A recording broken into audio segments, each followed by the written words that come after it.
नमस्कार, मैं ऊर्जा कुमारी। आप देख रहे हैं न्यूज मंच। सदन में बिहार के उप मुख्यमंत्री सम्राट चौधरी ने तेजस्वी यादव सहित आरजेडी को जमकर सुनाते हुए कहा कि लालू जी ने तो पढ़ाया ही नहीं। और क्या कुछ कहे हैं उप मुख्यमंत्री सम्राट चौधरी ने, आपको छोड़ जाते हैं उनके बयानों के साथ। बने रहिए न्यूज मंच के साथ। न्यूज मंच के लिए शिवम कुमार के साथ ऋचा कुमारी, पटना। आज समझिए, आज नीतीश कुमार जी के 20 साल में पूछते हैं क्या हुआ। आप समझिए कि वर्तमान में 34% गरीबी रेखा के लोग हैं, और जब इनको सत्ता मिली थी तो 54% बिहार के लोग गरीब थे। और पता नहीं कौन किताब लेकर लीडर ऑफ ऑपोजिशन आए थे।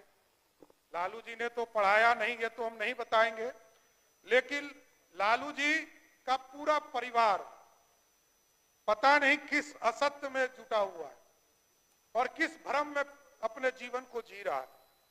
अब सोचिए, ये लोग कहते हैं कि हम दुनिया के गरीब प्रदेश हैं, और जब 2000 में सरदार अटल बिहारी वाजपेयी जी प्रधानमंत्री हुआ करते थे तो कल उन्होंने कहा कि 4000 करोड़ रुपया हमको मिला बिहार को, और लगभग 9000 करोड़ रुपया आंध्र प्रदेश को मिला, और 6000 करोड़ रुपया गुजरात को मिला। लेकिन जब एक्चुअल फिगर देखिएगा 2001 और 2002 में, तो बिहार को लगभग 7500 करोड़ रुपया सरदार अटल बिहारी वाजपेयी जी ने देने का काम किया। इसलिए असत्य बताने के लिए ये लोग सिर्फ झूठ फैलाना, असत्य फैलाना, क्योंकि पता नहीं कौन कौन डाटा, कौन किताब पढ़ रहे हैं, क्योंकि बचपन में पढ़े नहीं।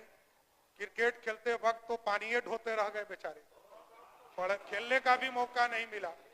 अरे खिलाता भी तो एक बात था, पूरे जीवन काल में मात्र 37 रन जो बनाता हो वो अपने जीवन में क्या करेगा। इतना दिन क्रिकेट खेला हो और 37 रन बनाता हो, इससे बड़ा दुर्भाग्य अपने जीवन के लिए कुछ नहीं हो सकता। और अब सोचिए कि ये कहते हैं कि साक्षरता दर 1994 में 3% था।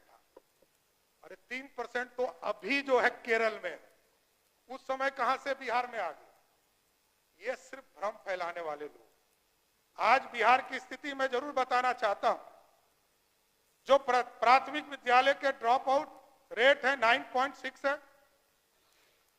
प्राथमिक विद्यालय में 26% है। और जब लालू जी का राज था तो आपको जानकर आश्चर्य होगा, ये 60% से अधिक था।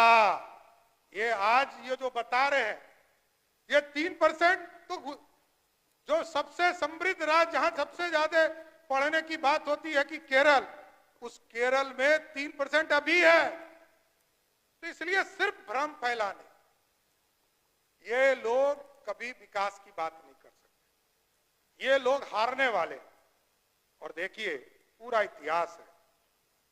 1990 में भारतीय जनता पार्टी का नीतीश कुमार जी का समर्थन नहीं होता तो लालू यादव जी मुख्यमंत्री होते क्या? एकदम भाजपा और जनता दल का सपोर्ट था, इसलिए लालू जी मुख्यमंत्री हुए। लेकिन वो मुख्यमंत्री बनने के बाद बदल गए। वो आज भी कहते हैं कि हमको डराने का काम भाजपा कर रही है। याद कीजिए, यहां कई वरिष्ठ साथी बैठे हैं। 1996 में किसकी सरकार थी? 1996 में जब 4 सीट हुआ तब देश में देवगौड़ा जी की सरकार थी, जो जनता दल की सरकार थी। ना नीतीश कुमार जी उनके भागीदार थे, ना भारतीय जनता पार्टी भागीदार। 1997 में जब लालू जी जेल गए पहली बार, रिक्शा पे चढ़कर कहा कि राजा जेल जा रहा है, किला में रहेगा, तो उस समय प्रधानमंत्री कौन था? इंदु कुमार गुजराल, जो पटना से चुनाव लड़ रहे, वो भी जनता दल के थे, कोई दूसरी पार्टी के नहीं थे। लेकिन उनको लगता है, क्योंकि सबूत तो उसी समय आए, कोई सबूत अभी तो आया नहीं, सारे सबूत उसी समय इकट्ठा किए गए और वो जेल गए। इसलिए मैं जरूर ये बताना चाहता हूं कि बिहार के विकास में लालू प्रसाद जी का कोई योगदान नहीं। और स्वाभाविक है, जिस उप मुख्यमंत्री को यही नहीं पता हो कि बिहार में या किसी देश में दो ही तरह के ताकत होती है जिसमें सब पूरी पावर एक तरह से अलॉट होता है। ये लोग कहते हैं हमारी सरकार, और हम भाजपा और जदयू के लोग कहते हैं नीतीश कुमार की सरकार। फर्क देखिए अध्यक्ष महोदय, नीतीश कुमार जी के नेतृत्व में सरकार है और वो कहते हैं कि हमारी सरकार।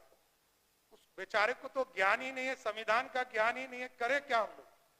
क्योंकि वो व्यक्ति को पता ही नहीं है कि कैबिनेट का डिसीजन बिना मुख्यमंत्री के नहीं हो सकता और सरकार का कोई भी निर्णय मंत्री को एक तरह से काम मुख्यमंत्री देते हैं और मुख्यमंत्री काम देकर कहते हैं कि इस काम को पढ़ाइए और मुख्यमंत्री के नेतृत्व में सारी समझती। तो जिसको संविधान का ज्ञान नहीं हो और ये लोग कहते हैं मेरी पार्टी, स्वाभाविक है, बाप की पार्टी है, इसको तो मैं डिनाई नहीं कर सकता हूं।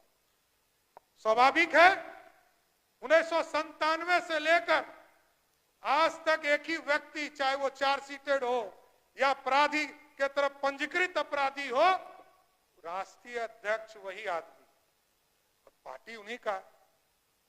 लेकिन मैं 2010 में जब चुनाव जीत कर आया, उनके परिवार के भी सदस्य सामने बैठने वाले नहीं थे, एको वो सदन में जीत के नहीं आया, मैं जीत कर आया।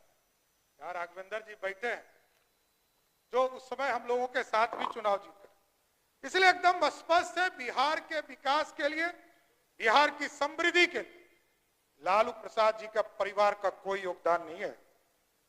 आज बिहार के बजट पर मैं जरूर स्पष्ट तौर पर बताना चाहता हूं, ये लोग कहते हैं कि बिहार में पैसा खर्चा नहीं होता है, तो ये भी हम बताना चाहते हैं। आदरणीय विजेंद्र बाबू फाइनेंस मिनिस्टर रहे, आदरणीय विजय चौधरी जी फाइनेंस मिनिस्टर रहे, आदरणीय सुशील जी रहे, आदरणीय तारकिशोर जी रहे, लेकिन जब जब एनडीए की सरकार रही है